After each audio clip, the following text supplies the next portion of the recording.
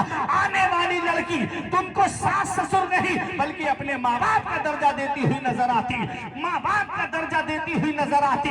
اور آنے والی لڑکی کے قدم جب تمہارے گھر میں پڑتے تو اللہ اتنی برکتیں عطا فرماتا کہ تمہاری گھر کی برکتیں نسلوں تک ختم نہیں ہوتی.